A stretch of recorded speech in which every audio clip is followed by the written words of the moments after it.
England, 1867. The chandeliers of Hobart House cast a warm golden glow across the grand ballroom, illuminating the faces of London's most distinguished aristocrats. At the centre of attention stood Lady Anne Hobart, her long golden hair elegantly styled with pearl pins, her cerulean gown complementing her fair complexion. She smiled graciously as guests offered congratulations on her engagement to the Duke of Westmere, a match that promised to elevate the already respectable Hobart name to new heights of prominence. "My dearest sister," exclaimed Marie Hobart, approaching with outstretched arms. Unlike Anne's golden beauty, Marie possessed striking raven hair and penetrating dark eyes that seemed to absorb light rather than reflect it. "How splendid you look tonight. The Duke is most fortunate indeed." Anne embraced her younger sister warmly. "Thank you, Marie. Your support means everything to me." From across the room, Charles Blackwood, the Duke of Westmere, observed the sisters with a measured smile. Tall and commanding, with chestnut hair and aristocratic features, he was the most eligible bachelor in 3 counties. The union had been arranged primarily by their fathers, though Anne had been pleased with the match. The Duke was handsome, wealthy, and possessed a certain charm when he wished to display it. "I dare say your sister seems particularly delighted this evening," remarked Lady Pembroke, an elderly countess with a reputation for keen observation. Anne smiled. "Marie has always been my greatest champion." "Indeed," the old woman replied, her eyes narrowing slightly. "How fortunate you are to have such a devoted sister." Later that evening, as the celebration continued, Marie slipped away to the terrace. The cool April air provided relief from the stifling heat of the ballroom. She closed her eyes, breathing deeply, trying to quell the bitterness that had taken root in her heart years ago. "Miss Hobart, are you unwell?" Marie turned to find the Duke of Westmere standing in the doorway, concern etched across his features, or what appeared to be concern. "Your Grace," she curtsied. "Merely seeking a moment of respite. The excitement of the evening has been overwhelming." He stepped closer. "I understand completely. These affairs can be rather suffocating. I would have thought you'd be accustomed to such attention, Your Grace." "Charles, please," he said, his voice softening. "At least when we're away from prying eyes." Marie raised an eyebrow. "That would hardly be proper, sir. You are to marry my sister." "Yes," he replied, his gaze lingering on her face. "A most fortunate arrangement. Anne is indeed fortunate. She will make you a fine duchess." The Duke stepped closer, close enough that Marie could detect the scent of his cologne. "And what of you, Miss Hobart? What fortune awaits you?" Marie turned away, facing the darkened gardens. "I shall remain as I am, the devoted sister, the dutiful daughter." "Always in the shadow?" The words struck her like physical blows. He had articulated the very thought that had tormented her for years. "I must return," Marie said abruptly. "Anne will wonder where I've gone." As she moved to pass him, the Duke gently caught her wrist. "Meet me tomorrow, in the gardens at Aldridge Manor, 2 o'clock. Marie pulled her hand away. "Absolutely not. It would be improper. To discuss my concerns regarding your sister. Surely a brother should be able to consult with his future sister-in-law." Marie hesitated. "What concerns?" "Tomorrow," he repeated. "The Maze Garden at Aldridge, 2 o'clock." Before she could respond, he returned to the ballroom, leaving Marie alone with a dangerous seed planted in fertile ground. The following afternoon found Marie pacing nervously near the entrance to the hedge maze at Aldridge Manor. She had told herself she came only out of concern for Anne, to hear whatever worries the Duke might harbour. Yet deep within, she recognized another motivation entirely. "You came," Charles said, appearing suddenly around the corner of the hedge. Marie startled. "Your Grace." "Charles," he corrected. "We are to be family, after all." "What concerns do you have regarding my sister?" Marie asked directly. The Duke's expression shifted subtly. "Walk with me," he suggested, offering his arm. Against her better judgment, Marie accepted, and they entered the maze together. "Your sister is a remarkable woman," Charles began. "Beautiful, accomplished, everything a duchess should be." "Then what troubles you?" He paused at a stone bench nestled within a small alcove of the maze. "Please sit." When they were seated, Charles continued. "I wonder if you might help me understand her better. She seems distant at times." "Anne has always maintained proper decorum," Marie defended. If you mistake propriety for distance— No, he interrupted. It's more than that. When I look at her, I see a woman playing a role. But when I look at you— His voice trailed off as his eyes met hers. Marie felt her heartbeat quicken. Your Grace, this conversation is most inappropriate. Is it? He asked softly. Is it inappropriate to acknowledge that I may have proposed to the wrong sister? The words hung in the air between them, dangerous and intoxicating. You must not say such things, Marie whispered, though she made no move to leave. Why not? Because society dictates I should marry the eldest? Because your father and mine arranged it so? What of the heart, Marie? The heart has no place in marriages of our station, she replied, repeating the lesson she had been taught since childhood. Charles leaned closer. Then why does mine race whenever you enter a room? Marie stood abruptly. This is madness. You are engaged to my sister. An engagement that can be broken, he suggested. At the cost of her reputation, of our family's standing. Some prices are worth paying, Marie shook her head. You cannot mean this. We barely know each other. Then allow me to remedy that, Charles said, rising to stand before her. Meet me again. Tomorrow. Marie knew she should refuse, knew she should report this conversation to her father or to Anne. Instead, she heard herself say, same time, same place. As she hurried away, Marie told herself she would use tomorrow's meeting to discourage the Duke's inappropriate attention. Yet the seed of possibility had taken root, and with it, the dark satisfaction of finally stepping from her sister's shadow. What began as a single clandestine meeting multiplied into weeks of secret encounters.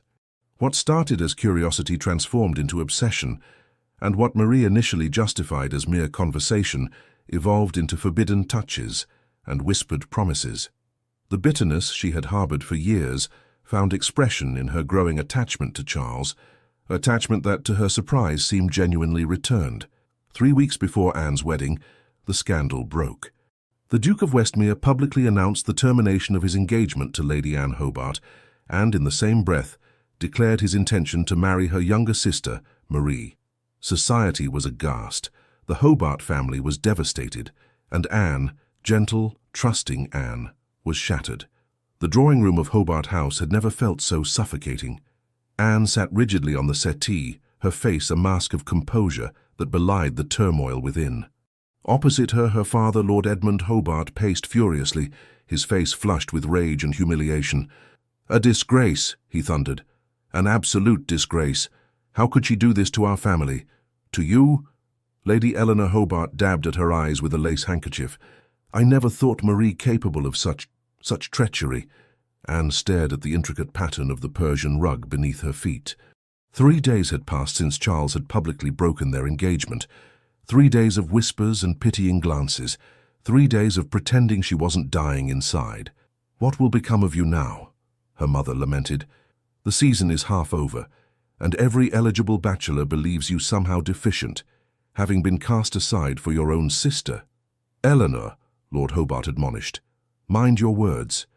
Anne finally spoke, her voice remarkably steady. "I am not concerned with finding another match this season." "Nonsense," her father replied. "We must act quickly to salvage your reputation." "My reputation?" Anne looked up, a flicker of anger breaking through her careful composure. "I have done nothing wrong, yet society treats me as though I have. Meanwhile, Marie and Charles are merely weathering a storm of gossip before emerging as the Duke and Duchess of Westmere." Lord Hobart's expression softened slightly. "It is unjust, my dear." "Cruelly so." A knock at the door interrupted them. Simmons, the family butler, entered with a silver tray bearing a calling card. "His Grace, the Duke of Norfolk, requests an audience with Lady Anne," he announced. All 3 Hobarts exchanged puzzled glances. Lord David Harrington, the Duke of Norfolk, was one of England's most powerful peers and a distant cousin of the Hobarts through Lady Eleanor's side. Though he occasionally attended the same social functions, he had never before called specifically on Anne. "Show him in," Lord Hobart decided quickly. A visit from such an influential peer might help quell the rumours surrounding the family. Moments later, the Duke of Norfolk entered the drawing-room. Tall and broad-shouldered, with dark hair and penetrating grey eyes, Lord Harrington cut an imposing figure. At 32, he was older than most of society's eligible bachelors, Yet his failure to marry had done nothing to diminish his desirability. "Your Grace," Lord Hobart greeted warmly, perhaps too warmly. "What a pleasant surprise." "Lord Hobart, Lady Hobart," the Duke acknowledged with a respectful bow before turning his attention to Anne. "Lady Anne, I hope I find you well." Anne rose and curtsied. "As well as can be expected, Your Grace."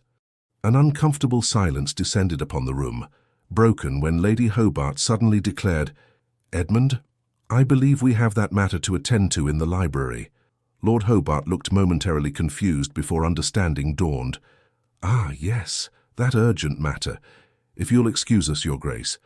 Simmons will remain just outside, should you require anything." Once her parents had departed with transparent haste, Anne gestured to the settee across from her. "Please, be seated, Your Grace." The Duke sat, his posture perfect yet somehow not rigid. "I'll come directly to the point, Lady Anne. I've called to express my concern for your well-being in light of recent events."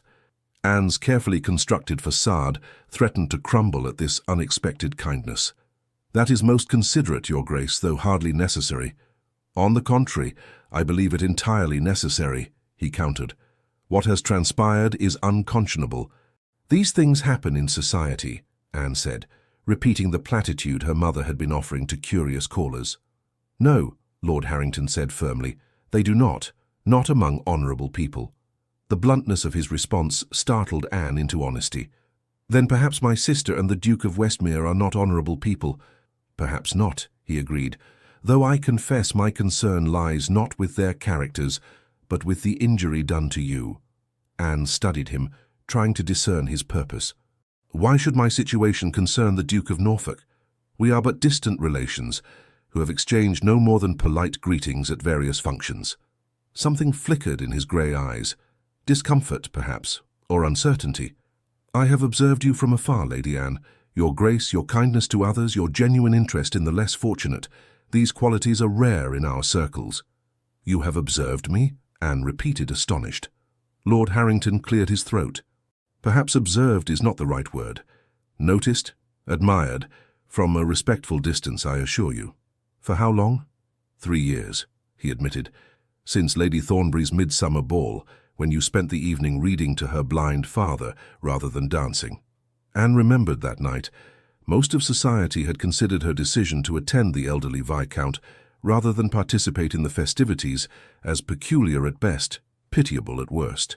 "I had no idea," she murmured. "Nor should you have had. I maintained my distance out of respect for your station and youth. When I heard of your engagement to Westmere, I resigned myself to admiring your character from afar, indefinitely." Anne felt a flush creeping up her neck. "And now?" "Now," he said carefully, "I find myself in the position to offer friendship if you would accept it. Nothing more presumptuous than that." "Friendship?" Anne couldn't hide her skepticism. "Your Grace, while I appreciate the sentiment, I am currently the subject of London's most vicious gossip. Associating with me does your reputation no service." The Duke smiled for the first time, a small, controlled expression that nonetheless transformed his serious countenance. "Lady Anne, I am the Duke of Norfolk. My reputation can withstand a great deal more than being seen in the company of a woman of impeccable character who has been wronged." Despite everything, Anne found herself returning his smile. "In that case, Your Grace, I would be honoured to accept your friendship." "Excellent," he replied, standing. "Then perhaps you would consider accompanying me on a carriage ride through Hyde Park tomorrow afternoon? The spring blooms are particularly fine this year." Anne hesitated only briefly before nodding. "I would like that very much."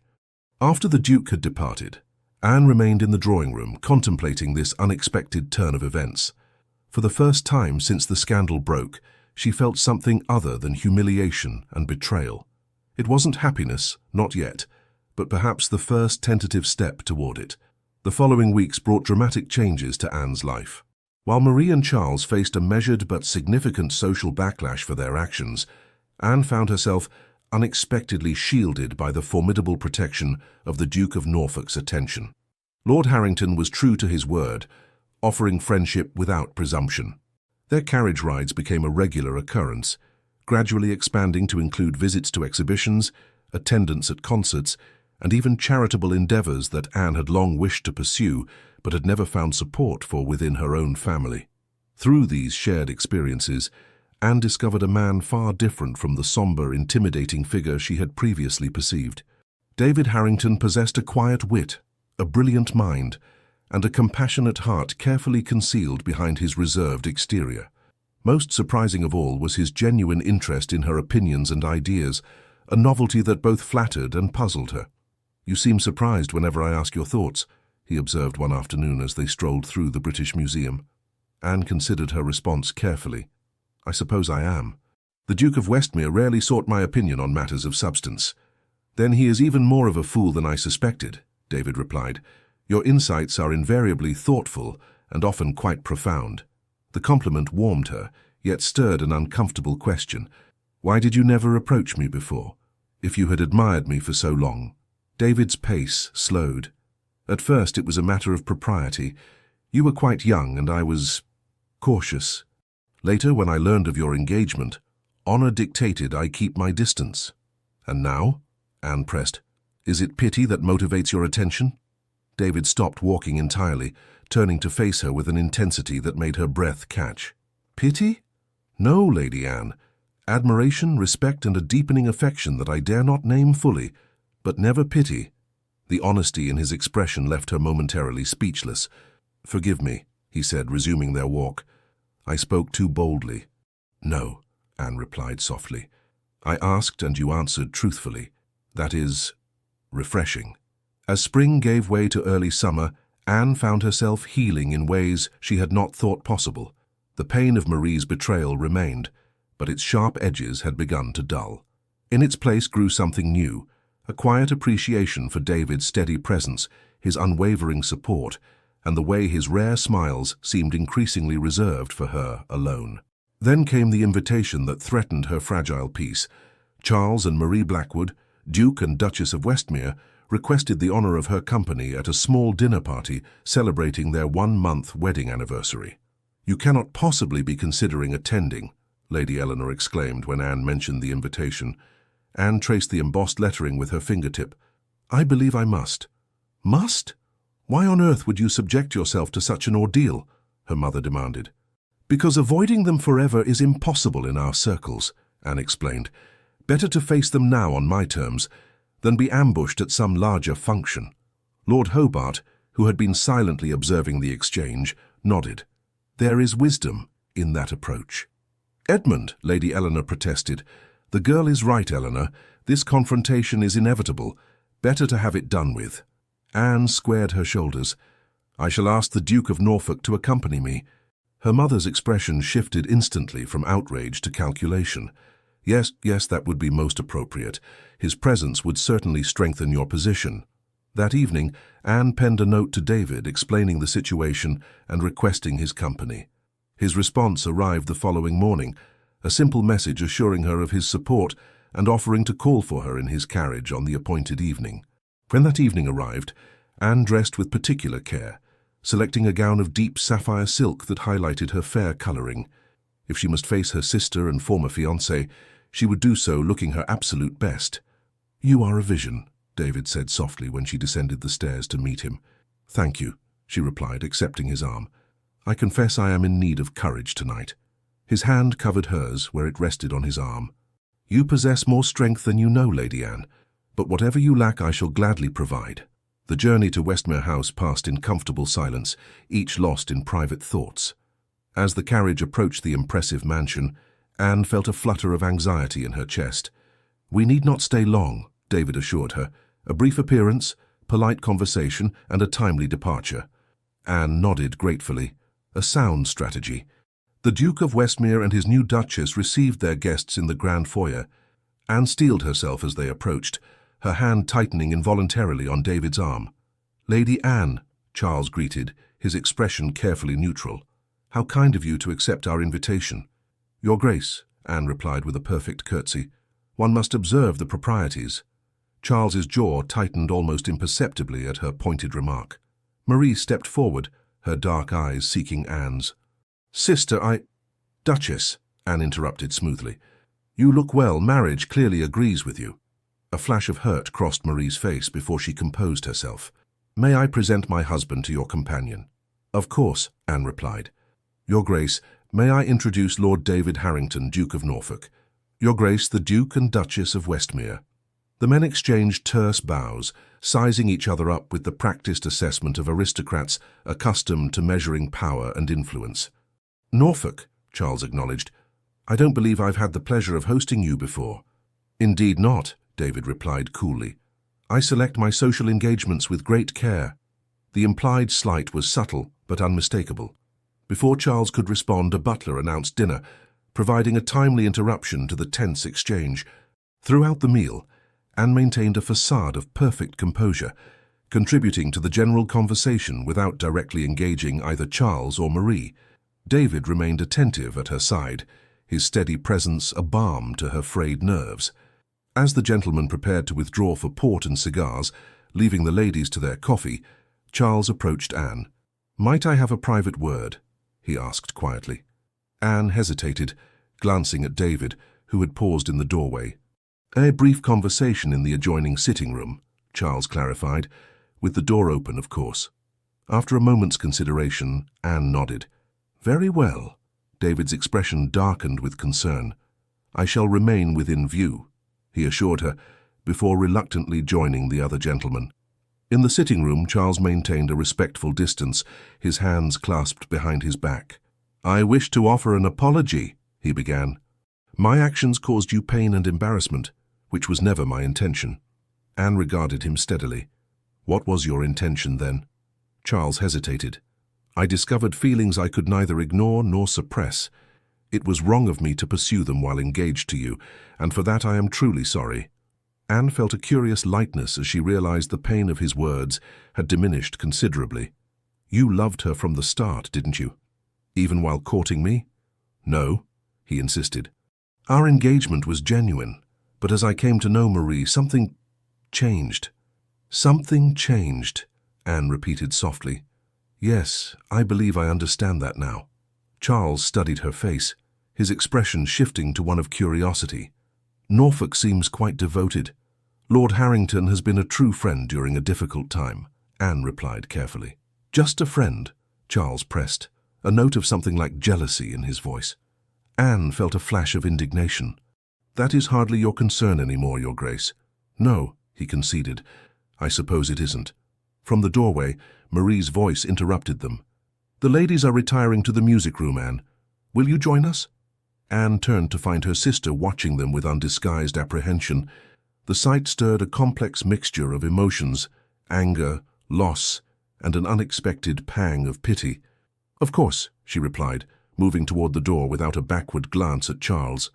As she passed Marie, her sister whispered, "Are you well?" Anne paused, meeting her sister's gaze directly for the first time that evening. "I am becoming so," she answered truthfully. The remainder of the evening passed without incident, and when David suggested their departure after an appropriate interval, Anne gratefully accepted. As they waited for their carriage in the foyer, Marie approached once more. "May I write to you?" she asked hesitantly. Anne considered the request. The anger that had sustained her through the initial betrayal had begun to fade, leaving room for more complex feelings. "You may," she finally answered, "though I cannot promise a swift reply." Relief flooded Marie's features. "Thank you." Outside, in the cool night air, David helped Anne into the carriage before joining her. As they pulled away from Westmere House, he studied her profile in the dim light. "You handled that with remarkable grace," he observed. Anne sighed deeply. "It was easier than I anticipated." "Because of your strength," he said. She shook her head slightly. "No, because I realized something tonight. What I felt for Charles, what I thought was love, was merely the excitement of a first attachment. Pleasant, but ultimately shallow." David remained silent, allowing her to continue. "When he spoke to me privately, I felt nothing of the turbulent emotions I expected. No lingering attachment, no desperate longing, just acceptance." "That is a valuable realization," David said carefully. Anne turned to him, the street lamps they passed casting alternating light and shadow across her features. "Yes, most valuable indeed." Summer unfurled across England like a verdant tapestry, bringing with it the annual exodus of society from London to country estates. The Hobart family retreated to Oakwood Park, their ancestral home in Kent, grateful for the respite from the capital's persistent gossip. For Anne, the pastoral setting offered both solace and perspective. Morning rides across dew-kissed fields and afternoons, reading beneath ancient oaks, provided space for reflection that had been impossible amid London's social whirl. Marie's promised letters arrived regularly, tentative at first, gradually growing more open as Anne's brief responses encouraged continued correspondence.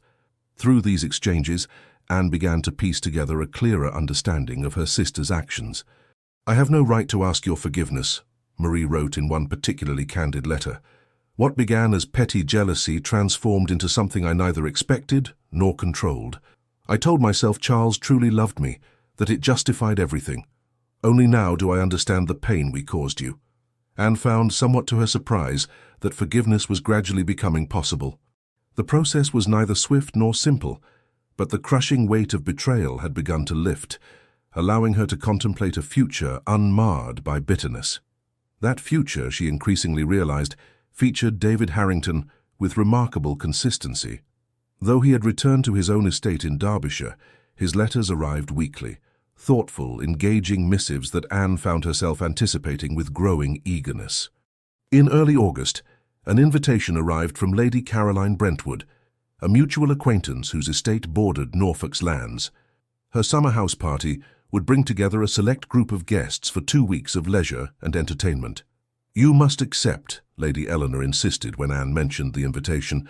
"Lady Brentwood's gatherings are always most exclusive, and I understand the Duke of Norfolk is certain to attend, given the proximity to his estate." Anne pretended not to notice her mother's meaningful glance. "I had considered accepting." "Excellent. We shall need to review your wardrobe immediately. Your father has been most generous with your allowance this quarter, in light of recent difficulties."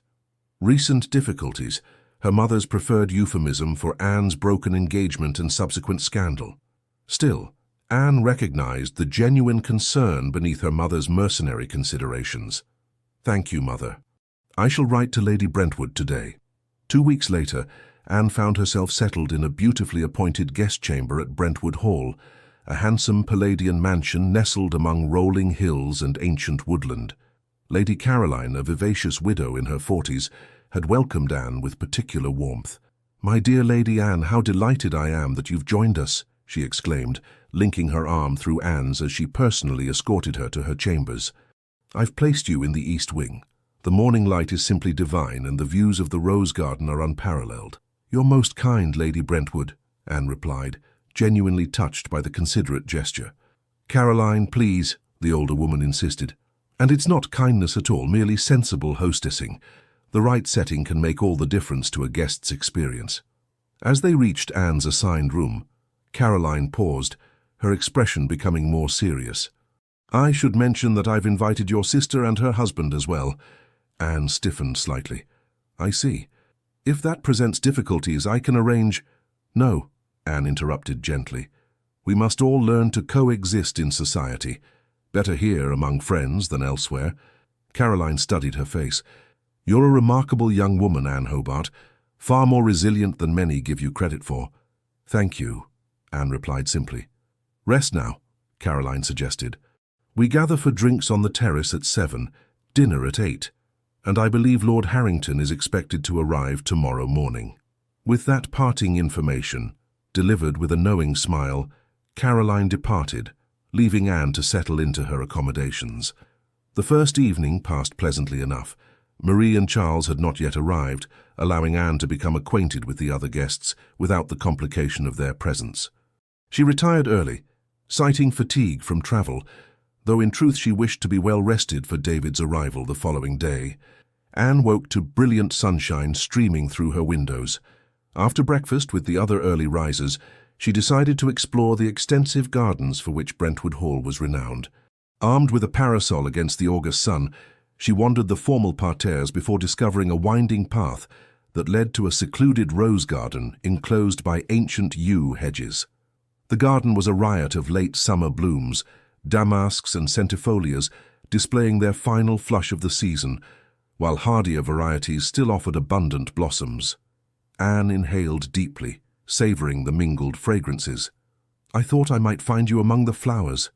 The familiar voice startled her.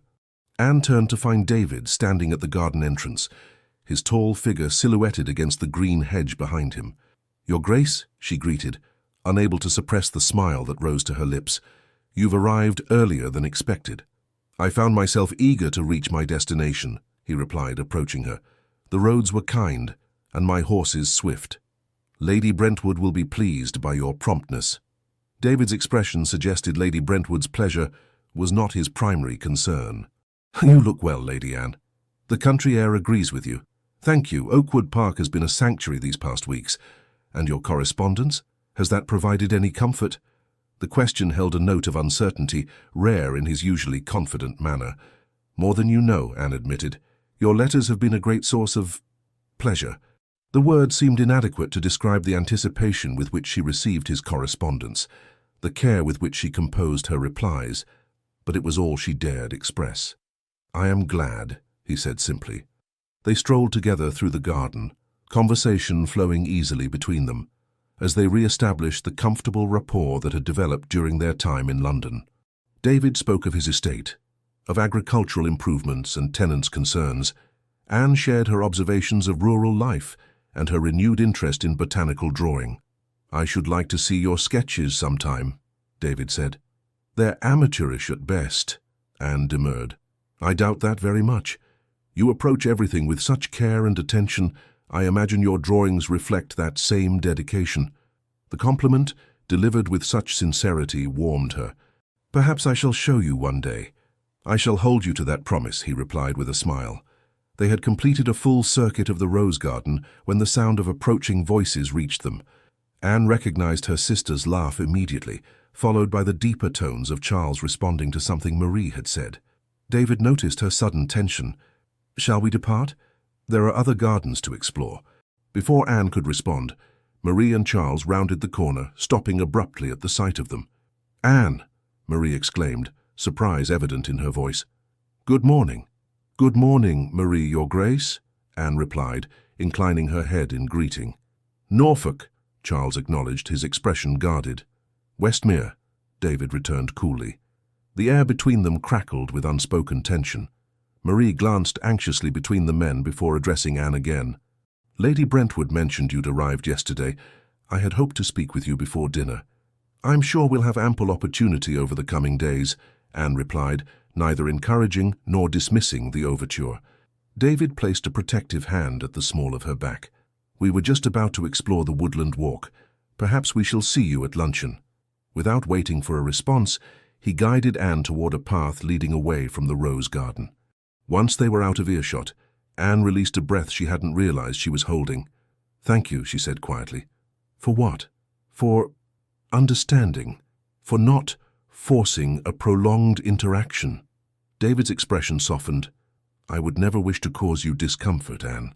It was the first time he had addressed her without her title, and the intimacy of it sent a flutter through her chest.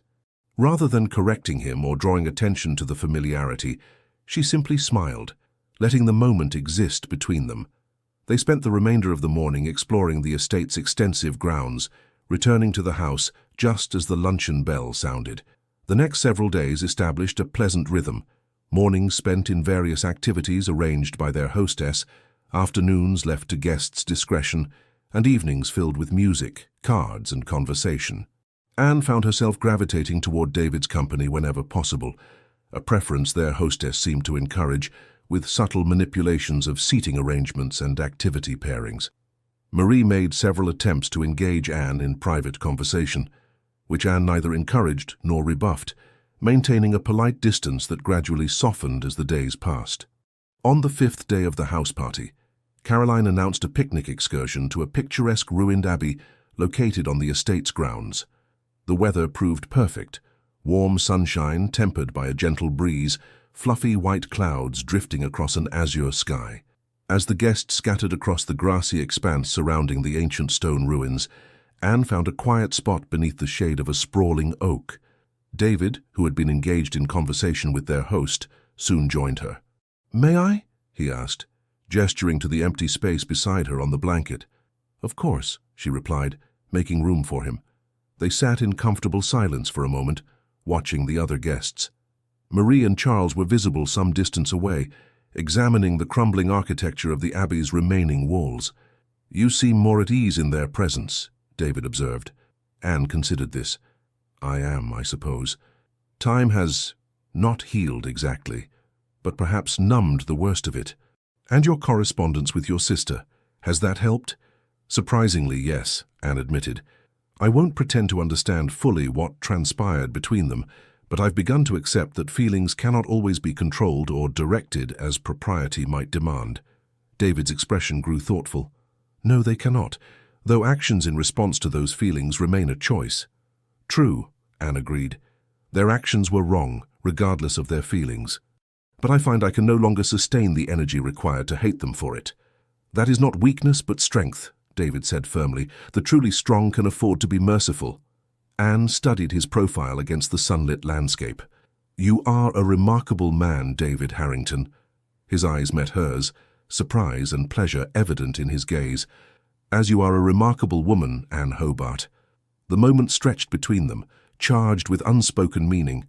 Anne felt herself drawn toward him, as if by some invisible force, the distance between them seeming both vast and infinitesimal. "Anne," David murmured, his voice lower than before. She met his gaze, heart quickening at the undisguised emotion she saw there. "Yes?" Before he could respond, Caroline's voice rang out across the Abbey grounds, calling everyone to gather for refreshments. The spell broken, Anne felt both disappointment and relief wash over her. "Shall we join the others?" David asked, offering his hand to help her rise.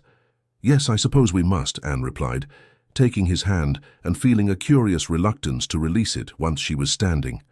As they walked toward the gathering, Charles appeared in their path, his expression uncharacteristically hesitant. "Lady Anne, might I have a moment?" he asked, glancing briefly at David. Anne felt David tense beside her but nodded. "A brief one, yes." David reluctantly stepped away, though he remained within sight, his protective instincts evident in his watchful stance. "I've wanted to speak with you privately," Charles began once they were relatively alone, "about what happened between us." "I'm not certain there's anything left to say," Anne replied evenly. Charles's gaze flickered to where David stood. "You've grown quite close to Norfolk. Lord Harrington has been a true friend when I most needed one."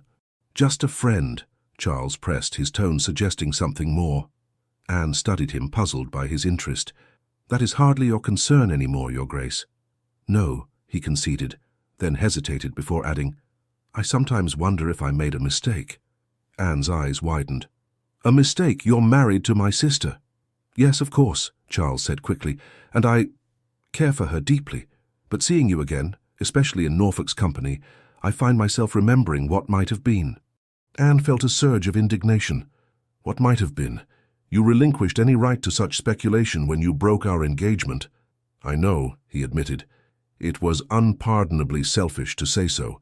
Please forget I spoke." "Gladly," Anne replied coldly. "Now, if you'll excuse me, I believe refreshments are being served." She turned away, her composure intact but her thoughts in turmoil. What game was Charles playing? And why now, when she had finally begun to heal?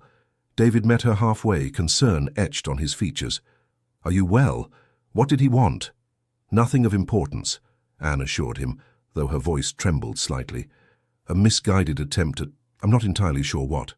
David's expression darkened. "If he has upset you—" "He hasn't," Anne interrupted firmly.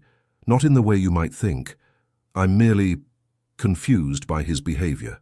They reached the gathering where footmen were distributing glasses of champagne and plates of delicacies. Anne accepted a glass, sipping the cool, sparkling wine as she tried to make sense of Charles's words. Across the lawn, she caught sight of Marie watching her with an unreadable expression. When their eyes met, Marie approached hesitantly. "Might I speak with you, Anne?" "Alone?" Anne glanced at David, who nodded his understanding and moved discreetly away. Once he was out of earshot, Marie spoke in a rush. "Charles spoke to you. What did he say?" The directness of the question surprised Anne. "How did you—" "I know my husband," Marie interrupted, a hint of bitterness in her voice. "And I saw his expression when he returned. Please, Anne, what did he say to you?" Anne hesitated, unsure how much to reveal. He expressed some regret about our broken engagement. Marie's face paled. I feared as much. He's been distant lately, watching you and Lord Harrington with such intensity. She twisted her hands anxiously. Anne, I know I have no right to ask anything of you, but please, be cautious around him. You cannot possibly think I would— No, Marie exclaimed. No, of course not. I know you better than that. It's just— She faltered. The excitement of our situation has begun to fade. I believe Charles misses the thrill of forbidden feelings. Anne felt a wave of pity for her sister. Marie, I have no interest in Charles whatsoever. My heart lies elsewhere. As soon as the words left her mouth, Anne realized their truth. Her heart indeed lay elsewhere, with the steady, honorable man who had become her most trusted confidant. Marie's expression softened. With Lord Harrington? When Anne didn't deny it, Marie continued, I've seen how he looks at you, how you look at him. It's different from what you had with Charles. Deeper, somehow. It is, Anne acknowledged quietly. I'm glad, Marie said with surprising sincerity. You deserve that kind of devotion. An awkward silence fell between them, years of sisterly affection warring with recent betrayal. I miss you, Marie admitted finally. I know what I did was unforgivable. Not unforgivable, Anne interrupted. Difficult to forgive, yes, but not impossible. Hope brightened Marie's features. Do you mean that? I'm beginning to, Anne replied honestly. Time and distance have provided perspective. What happened was painful, but I cannot deny that I'm happier now than I would have been as Charles's wife. Marie's eyes filled with tears. I never thought to hear you say such a thing. I've been consumed with guilt even in my happiest moments with him. Anne reached out impulsively, squeezing her sister's hand. Perhaps it's time we both found peace with what happened. The gesture, simple though it was, marked a significant turning point in their fractured relationship. As they rejoined the main group, Anne felt a weight lifting from her shoulders, not completely, but enough to breathe more freely. The remainder of the day passed pleasantly, the countryside bathed in golden late-afternoon light as the party returned to Brentwood Hall. Anne found herself beside David for the journey back, seated comfortably in an open carriage as their driver navigated the winding country lanes. You seem lighter somehow, David observed. Your conversation with your sister went well? Better than I expected, Anne admitted. We've taken the first steps toward reconciliation, I think. David's smile was warm with approval. I'm glad. Family bonds should not be discarded lightly, even after significant hurt. Your wisdom continues to astonish me, Your Grace, Anne teased gently. Hardly wisdom, he replied, merely observation. My own family has weathered its share of storms. Anne realized how little she knew of his personal history. You rarely speak of your family. There is little to tell. My parents died when I was young, my father of fever, my mother of a broken heart not long after.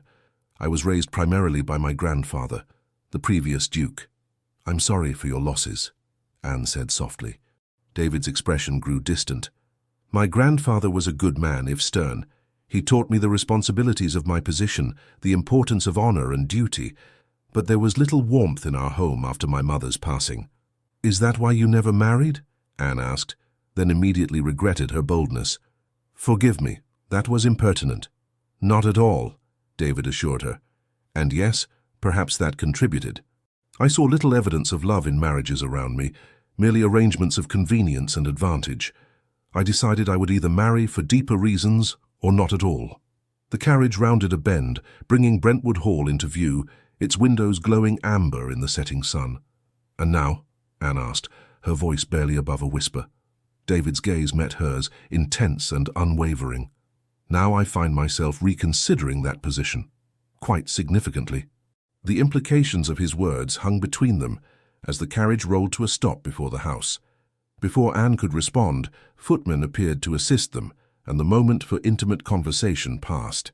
That evening, as the guests gathered in the drawing room after dinner, Lady Caroline announced an impromptu musical entertainment. We have several accomplished musicians among us, she declared. I insist we take advantage of such talent. Various guests were cajoled into performing. A gentleman played the violin rather skillfully. A young lady sang an Italian aria with more enthusiasm than precision, and Charles demonstrated unexpected talent at the pianoforte. And now, Caroline announced. "We simply must hear from Lady Anne. I'm told your playing is quite exceptional." Anne demurred. "You're too kind, Lady Caroline, but I fear my skills have grown rusty with disuse." "Nonsense," the hostess insisted. "Lord Harrington mentioned your beautiful rendering of Beethoven just the other day." Anne glanced at David, who looked both pleased and slightly embarrassed at being revealed as her advocate. "Very well," she conceded, moving to the instrument as Charles vacated the bench. The pianoforte was a fine one, responsive to her touch as she began a Chopin nocturne from memory. Anne lost herself in the music, the haunting melody filling the room as her fingers moved with increasing confidence across the keys.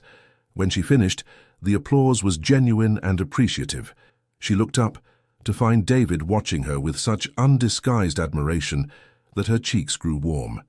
"Magnificent," Caroline declared. "Now, Lord Harrington, I believe you owe us a song." David looked startled.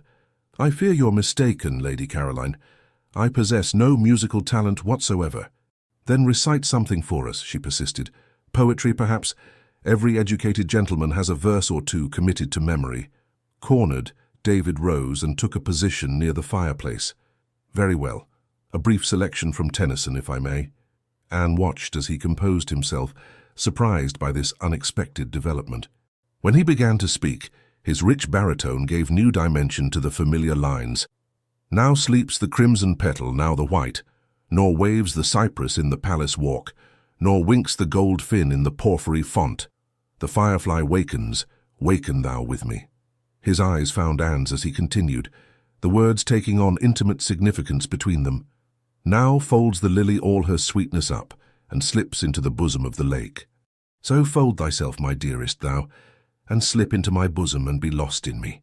The room fell silent when he finished, the atmosphere charged with emotion.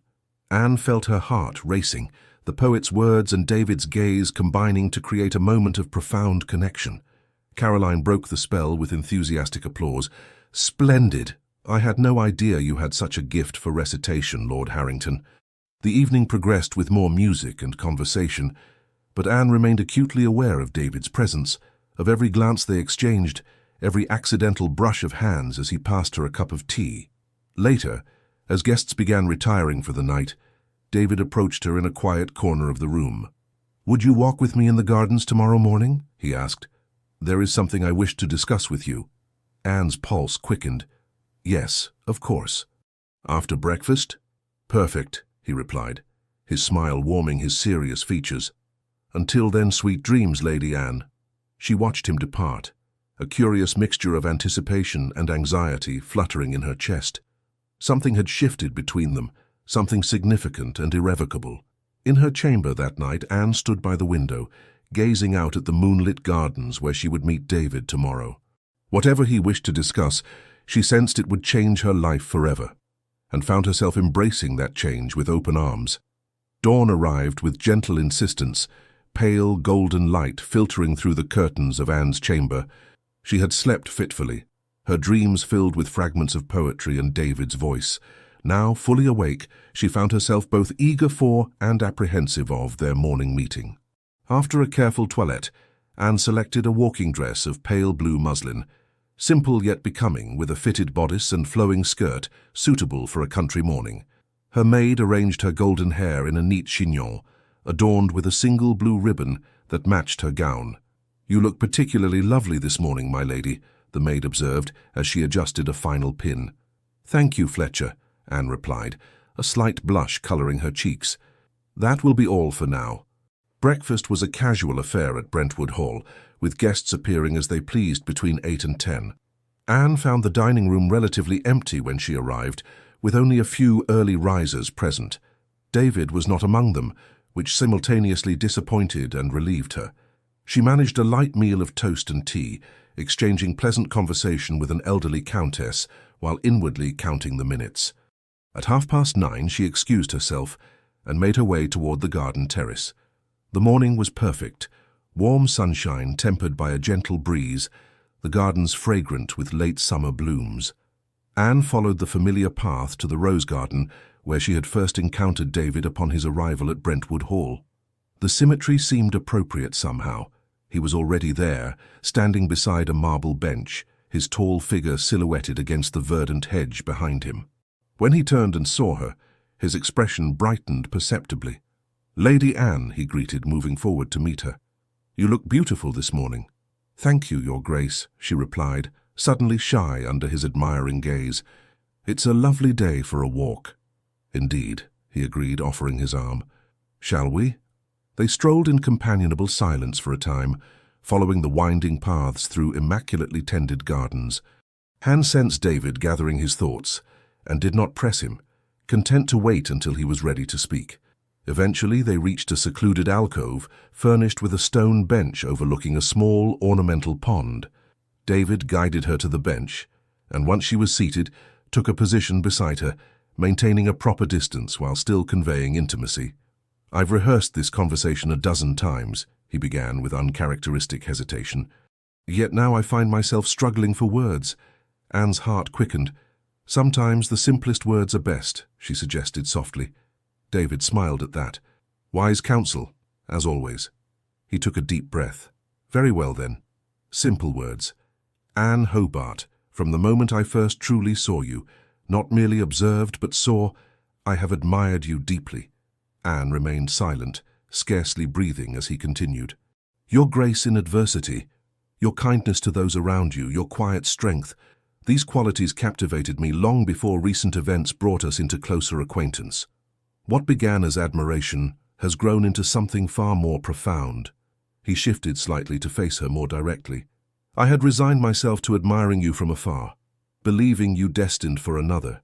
When circumstances changed, I permitted myself to hope, cautiously at first, then with increasing conviction as our friendship deepened." "David," Anne whispered, using his given name without hesitation. He reached for her hand, enclosing it gently between both of his. "I love you, Anne, wholly, completely, irrevocably. I cannot imagine a future without you by my side." The simple declaration, delivered with such earnest emotion, brought tears to Anne's eyes. "Oh, David," she managed, her voice trembling. Concern clouded his features. "Forgive me if I've spoken too boldly or presumed—" "No," she interrupted quickly. "No, you have presumed nothing that is not true." She gathered her courage and continued. "My heart is yours, David. I believe it has been from the moment you first called upon me after everything happened. You saw me at my lowest point, yet treated me with such dignity and respect." Relief and joy transformed his expression. "Then you would consider, that is—" He paused, composing himself with visible effort. "Lady Anne Hobart, would you do me the extraordinary honor of becoming my wife?" Though she had anticipated the question, hearing it spoken aloud still took her breath away. "Yes," she answered without hesitation. "Yes, with all my heart." David's composure finally broke, his reserved demeanor giving way to unrestrained happiness. He lifted her hand to his lips, pressing a fervent kiss to her knuckles. "You have made me the happiest of men." "And I the happiest of women," she replied, her eyes shining with unshed tears of joy. For a moment they simply gazed at each other, savoring the profound shift in their relationship. Then, with characteristic thoughtfulness, David said, "I should speak with your father as soon as possible. Perhaps we might return to London earlier than planned." "Yes," Anne agreed, "though I confess I'm reluctant to leave this place. It will forever hold a special place in my memory now." "As it will in mine," David assured her, "but we have a lifetime of memories to create together, my love. This is merely the beginning." The endearment, spoken so naturally, warmed her heart. "A lifetime," she echoed, marveling at how completely her prospects had transformed in a matter of months. They remained in their secluded alcove for some time, speaking of practical matters, when to announce their engagement, where they would live, how soon they might marry, and more personal ones, sharing hopes and dreams, long held private. The conversation flowed with remarkable ease, evidence of the solid foundation of friendship upon which their deeper feelings had been built. Eventually, the chiming of a distant clock reminded them of the passing time. "We should return to the house," David suggested reluctantly. "Your absence will soon be noted." "As will yours," Anne replied with a smile, "though I suspect Lady Caroline might approve of our disappearance." David chuckled. "I'm quite certain she would. I believe she's been orchestrating opportunities for us to be alone since the moment we arrived. A most accomplished matchmaker, Anne agreed, as they rose from the bench. They walked back toward Brentwood Hall hand in hand, no longer concerned with maintaining the formal distance propriety usually demanded. Their new understanding created a private world between them, one that would soon enough be shared with others, but for now remained beautifully, preciously their own. As the main house came into view, Anne spotted Marie walking alone along a parallel path. Her sister looked up, noticed their clasped hands, and paused, uncertainty evident in her posture. Anne made a swift decision. "Wait here a moment," she requested, gently disengaging her hand from David's. He followed her gaze, understanding immediately. "Of course, take whatever time you need." Anne crossed the lawn to where Marie stood. For a moment, the sisters regarded each other in silence, their complicated history hanging between them. "I see congratulations are in order," Marie finally said, her voice careful but sincere. "Thank you," Anne replied. "It's very recent, just this morning, in fact," Marie nodded. "He is a good man, far better than—" She trailed off, leaving Charles's name unspoken. "Yes, he is," Anne agreed simply. Marie hesitated, then asked, "Are you happy, Anne? Truly happy?" The question held genuine concern, perhaps even a touch of wistfulness. Anne considered her answer carefully. "I am," she said finally. "Not in the way I once imagined happiness would feel, all excitement and grand gestures. This is deeper, calmer, more certain." Understanding flickered in Marie's dark eyes. "That sounds like something worth cherishing." "It is." Anne paused, then added, "I hope you find that certainty too, Marie, in your own way." A shadow crossed Marie's face, quickly masked. "Perhaps. Charles and we have much to learn about each other still." The implication was clear. What had begun in passion now required the harder work of building a lasting bond. Anne felt a surprising surge of sympathy for her sister. "You will find your way," she offered, "just as I have found mine." Marie's eyes brightened with unshed tears. "Thank you, Anne, for everything. Your forgiveness, most of all." Anne reached out impulsively, squeezing her sister's hand. Family remains even when everything else changes. The gesture, simple though it was, seemed to bridge some of the distance between them. Not completely. Some chasms were too wide to close entirely, but enough to allow the possibility of a new relationship, different from what had been, but perhaps, in time, equally valuable.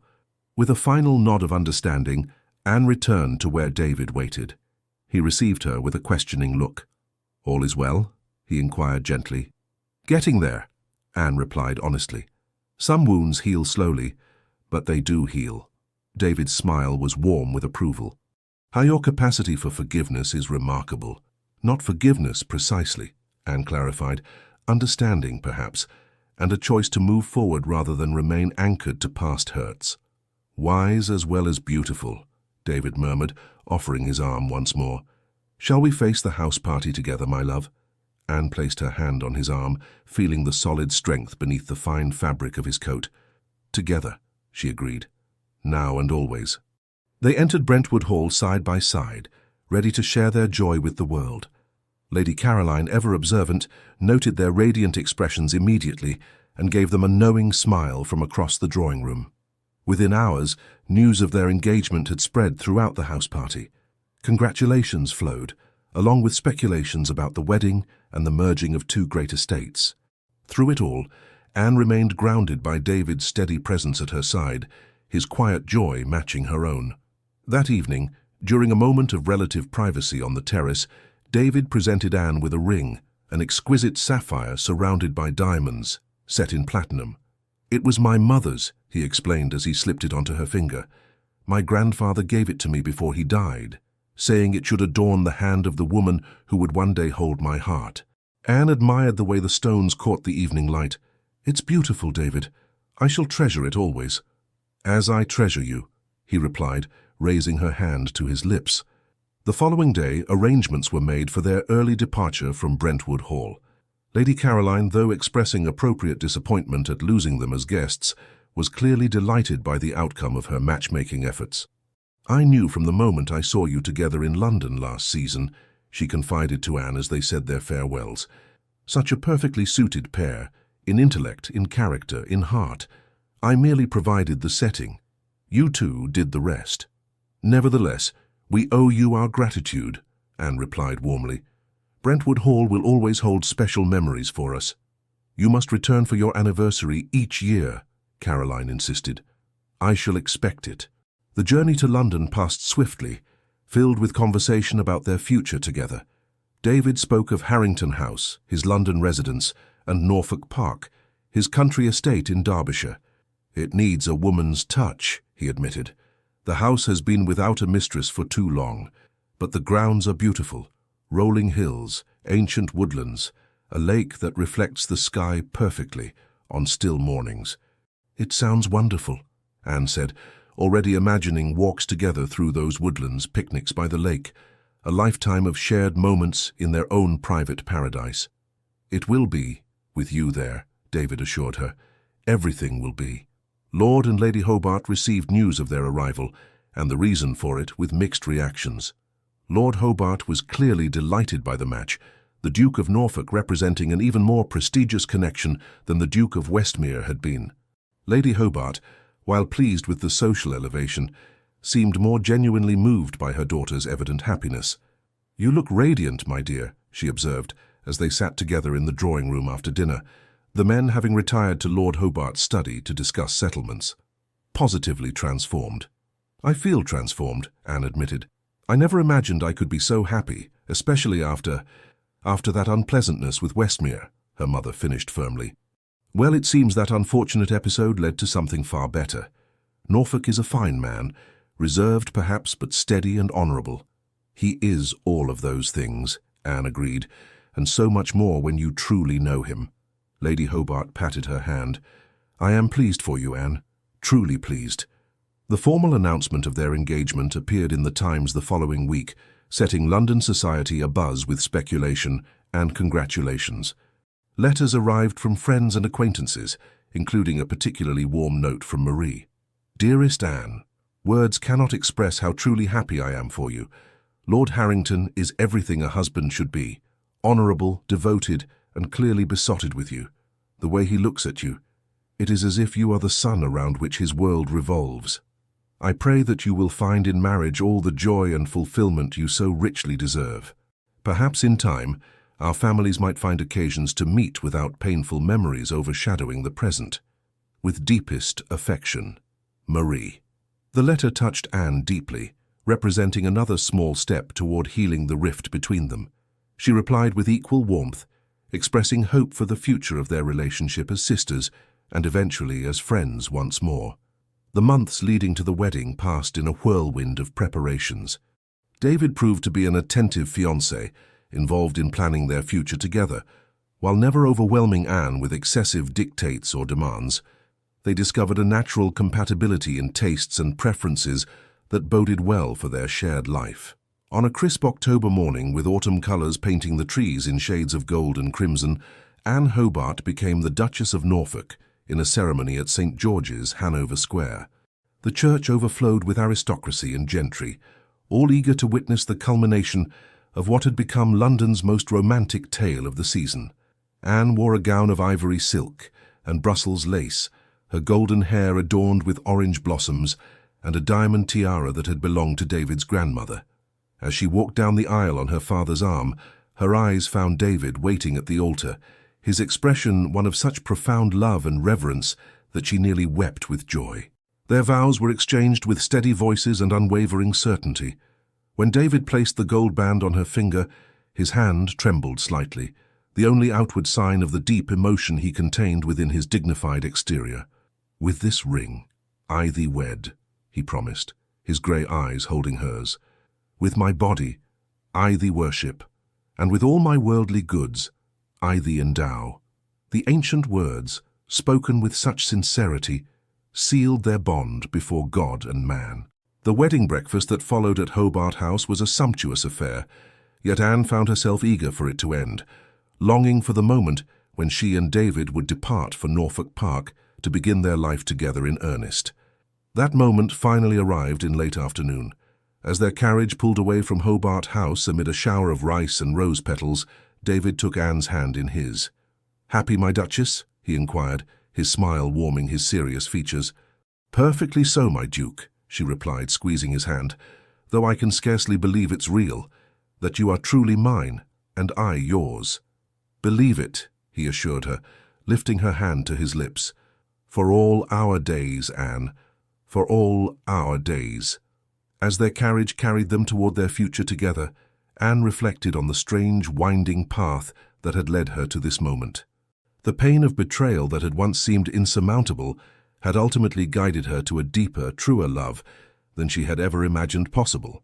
What she had once perceived as the worst of fortunes had revealed itself, in time, to be the greatest blessing. In losing Charles, a man who had never truly seen or valued her, she had found David, whose steady heart and unwavering devotion had become her anchor and her joy.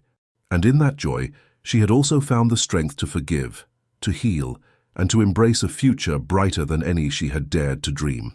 1 year later, Anne stood on the terrace of Norfolk Park, watching as autumn leaves danced on the breeze across the expansive lawns. The estate had flourished under her care, just as she had flourished as its mistress. Strong arms encircled her from behind, and she leaned back against her husband's solid chest with a contented sigh. "What thoughts occupy that brilliant mind of yours, my love?" David inquired, pressing a gentle kiss to her temple. "I was thinking about how life can surprise us," she replied. "How what seems like an ending can actually be a beginning." David turned her in his arms to face him. "A philosopher as well as a duchess," he teased gently. Anne smiled up at him. "I received a letter from Marie this morning. She and Charles are expecting their first child in the spring." "And how do you feel about that news?" The question was asked with genuine concern, evidence of his constant care for her emotional well-being. "Happy for them," Anne answered honestly, "and grateful for our own blessings."